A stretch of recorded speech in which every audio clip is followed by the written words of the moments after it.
You wake up. It's not even 8 a.m. yet, but your chest already feels tight. You grab your phone. You scroll. Someone your age just bought a house. Someone else is engaged. Another person launched a business. Another one is traveling the world. And then there's you. Same room, same doubts, same question. Why do I feel so lost? You're not lazy. You're not stupid. You're not behind. But it feels like everyone else got the manual to life, and you didn't. Here's what no one tells you. Feeling lost in your 20s isn't a personal failure. It's a psychological transition, and your brain is right in the middle of it. There's something psychologists call the quarter-life crisis. It usually hits between 18 and 30. It doesn't look dramatic. There's no sports car, no sudden breakdown. It's quiet. It's subtle. It's waking up and wondering, is this really my life? It's questioning your degree, your career, your relationships, your identity. And here's the truth. Your brain is literally trying to answer one major question. Who am I? When that question doesn't have a clear answer, your nervous system interprets it as danger. Uncertainty feels unsafe. That's why being lost feels so uncomfortable. But here's something most people don't know. Your brain doesn't fully develop until around 25. The prefrontal cortex, the part responsible for decision-making, long-term planning, and emotional control, is still wiring itself. So when you think, I should have everything figured out by now, that expectation isn't biological, it's social. Your brain is still under construction, and construction is messy. Now add social media to the mix. You're not just comparing yourself to your classmates anymore. You're comparing yourself to millions of curated lives. You don't see their debt. You don't see their anxiety. You don't see the 2 a.m. breakdowns. You see filtered success. Psychologists call this upward social comparison. Your brain automatically measures your progress against someone who appears ahead. And when it does that repeatedly, you start to feel behind, even if you're exactly where you're supposed to be. Here's what school taught you dangerously. Study hard, pick a path, follow it, succeed. But real life doesn't move in straight lines.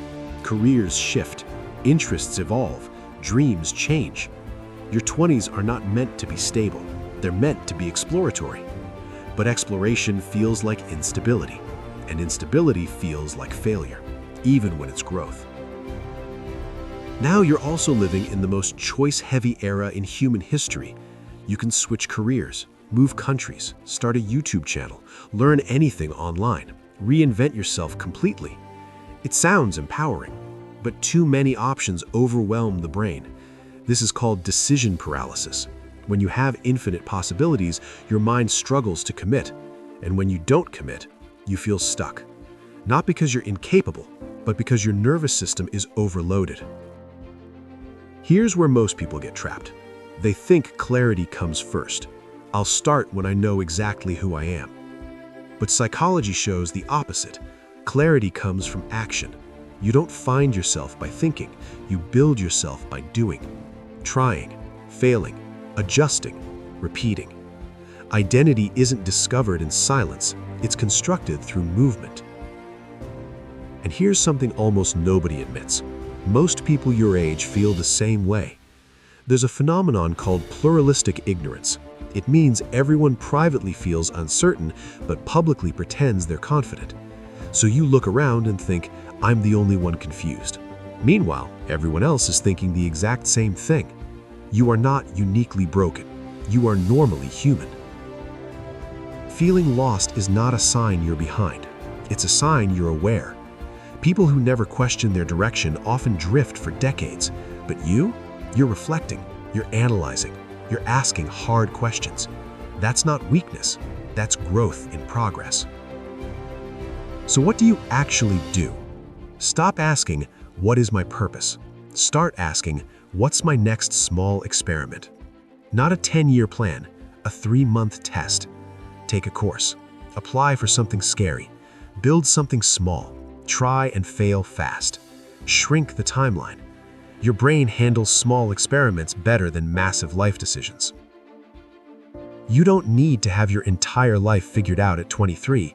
You need momentum. You need resilience. You need the courage to move before you feel ready. Because confidence doesn't come from clarity.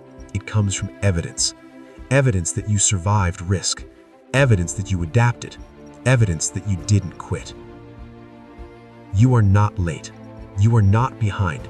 You are not wasting your life. You are in the middle of becoming. And becoming is uncomfortable. It stretches you. It humbles you. It forces you to let go of who you thought you'd be so you can become who you're meant to be. One day, you'll look back at this confused version of yourself, and you won't see failure. You'll see foundation. This is the season that builds depth. This is the season that builds discipline. This is the season that builds identity. So instead of panicking, experiment. Instead of comparing, focus. Instead of waiting for certainty, move. Because you're not lost, you're under construction. And construction always looks chaotic before it becomes strong. If this felt like it was describing your life, don't ignore that. It means you're in the middle of growth. Comment below, still becoming. Let's see how many of us are building quietly. And if you want psychology-based videos that actually explain what your brain is doing, not just motivate you for 5 minutes, subscribe. Because we don't chase hype here. We understand the mind. And when you understand your mind, you stop fearing your phase. You start mastering it. See you in the next one.